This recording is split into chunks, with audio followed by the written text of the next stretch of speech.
Hello friends, Radhe Radhe. आप सभी लोग कैसे हैं? आशा करती हूँ कि हमारे श्री हरि विष्णु भगवान की कृपा से आप सभी लोग अच्छे होंगे, स्वस्थ होंगे, मस्त होंगे। तो मकर संक्रांति मित्रों आ गई है। मकर संक्रांति की आप सभी को बहुत बहुत शुभकामनाएं देती हूँ मित्रों। और आज की वीडियो में आप सभी को हम यही बताने वाले हैं कि सूरज लोटा का नियम किस प्रकार से लिया जाता है। और आप सभी को तो पता है कि मकर संक्रांति पर स्नान दान का विशेष महत्व है।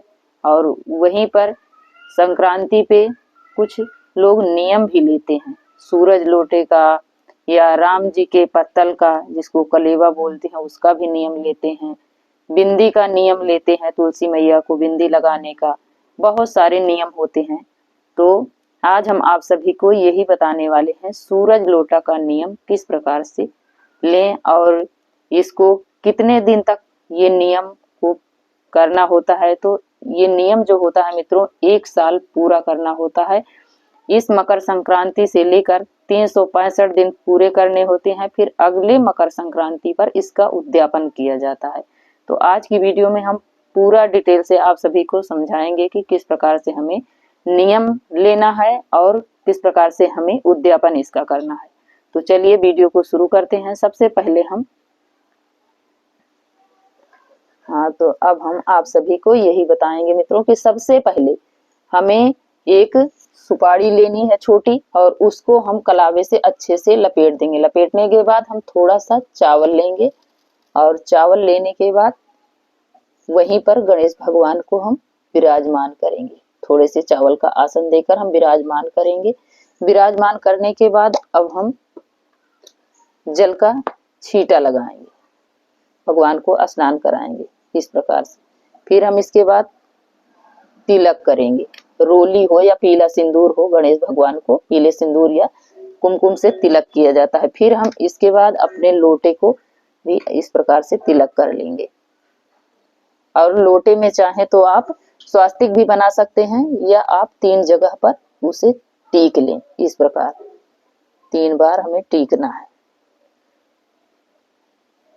टीकने के बाद फिर हम पुष्प चढ़ाएंगे गणेश भगवान को, और हम अपने लोटे में भी डाल देंगे।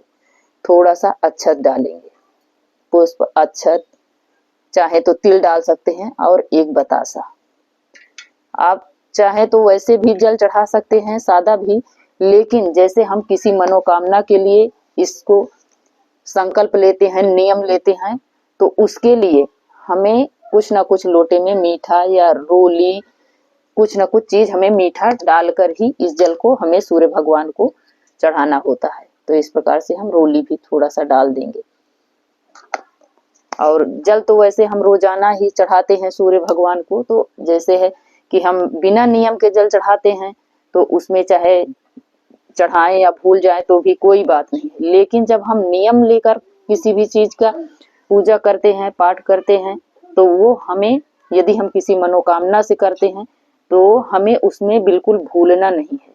इसको हमें काउंट करके ही इसको पूरा करना है। जैसे हम किसी भी प्रकार की दिक्कत आ गई, परेशानी आ गई, बीमार हो गए, या लेडीजों में पीरियड आ जाता है, तब छूट जाता है, तो हमें इसको काउंट करके ही रख लेना चाहिए। और जितना दिन हमसे भूल हो गई है या हम नहीं चढ़ा सकते हैं, तो उसको जब हम शुद्ध हो जाएं, तो हमें जितने दिन हम बीच में छोड़े हैं, 6 दिन 7 दिन, तो उसे हमें 2-2 लोटा करके पूरा करना होता है। 365 दिन हमें पूरा काउंट करके इसको नियम लिए हैं, तो हमें करना होता है। और फिर हम सूर्य भगवान को रोजाना हम 2-2 लोटा करके जल चढ़ाएंगे। और चढ़ाने के बाद हम जब पूरा हो जाएगा, और जब हम सूर्य भगवान को जल देंगे मित्रों, तो हमें तांबे के लोटे से ही हमें जल चढ़ाना चाहिए। इससे हमें कई गुना बढ़कर पुण्य फल मिलता है। स्टील के लोटे से हमें नहीं चढ़ाना चाहिए। जब भी हम जल दें भगवान जी को, तो हमें तांबे के लोटे से ही जल देना चाहिए। फिर हम जल देंगे, और सबसे पहले जिस दिन हम नियम लेते हैं उसी दिन ये हमें करना होता है। बाकी हमें रोजाना ये पूजा पाठ नहीं करनी होती है। जब हम किसी भी चीज का संकल्प लेते हैं, तो उस दिन हमें थोड़ा बहुत कुछ ना कुछ हमें पूजा पाठ करना होता है। तो सबसे पहले दिन हम संक्रांति के दिन ये हम नियम लेंगे नियम लेंगे। नियम लेने के बाद फिर हम रोजाना, जैसे रोज हम जल चढ़ाते हैं सूर्य भगवान को, उसी प्रकार से हम जल चढ़ाएंगे। और जल में हम कुछ मीठा और पुष्प, अक्षत या तिल, रोली डालकर ही हम चढ़ाएंगे। इसलिए कि जिस मनोकामना से हम कर रहे हैं उस मनोकामना को, जैसे मीठे से हम जल चढ़ाते हैं तो हमारी जल्द से जल्द मनोकामना पूर्ण हो जाती है। बाकी हम सादे जल से भी चढ़ा सकते हैं यदि हमारी कोई मनोकामना नहीं है तो। यदि कोई हम मनोकामना से करते हैं तो हमें मीठा जल जरूर चढ़ाना चाहिए, इससे हमारी जल्द से जल्द मनोकामना पूर्ण हो जाती है। फिर इसके बाद मित्रों, ये हो गया जल चढ़ाने का नियम। फिर इसके बाद आता है हमें संक्रांत के दिन दान करना होता है। तो हमें दान में 1 लोटा चावल लेना है। हो सके मित्रों तो हमें तांबे का लोटा लेना चाहिए, इसलिए कि तांबे का लोटा जो होता है उससे लोग जल ही चढ़ाते हैं। तो जल जब भी कोई चढ़ाएगा, जिसको आप दान करोगे, वो जितना चढ़ाएगा, जितने दिन तक आपका लोटा रहेगा, उतना पुण्य फल आपको रोजाना मिलता रहेगा। तो इसलिए हमें तांबे के लोटे में ही दान करना चाहिए, 1 लोटा चावल। और इसके बाद हमें सुहाग की सामग्री मित्रों हमें जरूर इस दिन दान करनी चाहिए। तो देख सकते हैं हमने यहाँ पर एक साड़ी ली है और 5 या 7 या 16 श्रृंगार आपसे जो बन पड़ता है वो आप सुहाग में, ये सामग्री सुहाग की जरूर दान करनी चाहिए। तो देख सकते हैं हमने यहाँ पर रबड़ ली है, 5 चीजें हमने भी लिया है, चूड़ी है, सिंदूर है, नेल पेंट है, बिंदी है और दक्षिणा। ये चीजें हमें जरूर सुहाग में देनी चाहिए। और इस दिन हमें मित्रों, हमने यहाँ पर वीडियो बनाने के लिए दिखा रहे हैं, बाकी दान के लिए हमें जोड़े के साथ दान किया जाता है। एक हमें इसके साथ पैंट शर्ट का कपड़ा होना चाहिए। जब भी दान करें जोड़े के साथ करें, और उसमें भी हमें दक्षिणा जरूर देनी चाहिए, दोनों को।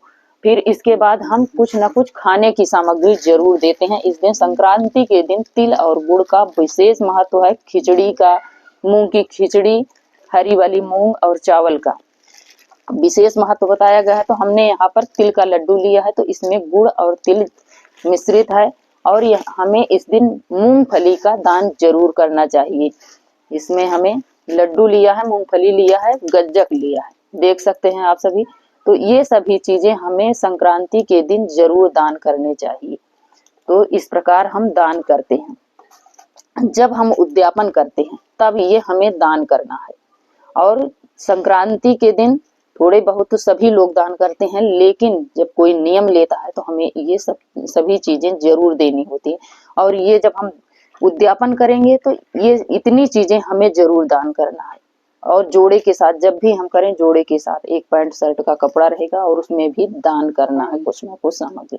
इस प्रकार से संक्रांति का सूरज लोटे का नियम लिया जाता है। मित्रों, यदि आप सभी को थोड़ी भी अच्छी लगे ये वीडियो तो हमें लाइक सब्सक्राइब करना ना भूलें, और प्यारा सा कमेंट लिखकर हमें जरूर बताएं कि ये वीडियो आप सभी को कैसी लगी। और वीडियो देखने के लिए आप सभी को बहुत बहुत धन्यवाद मित्रों।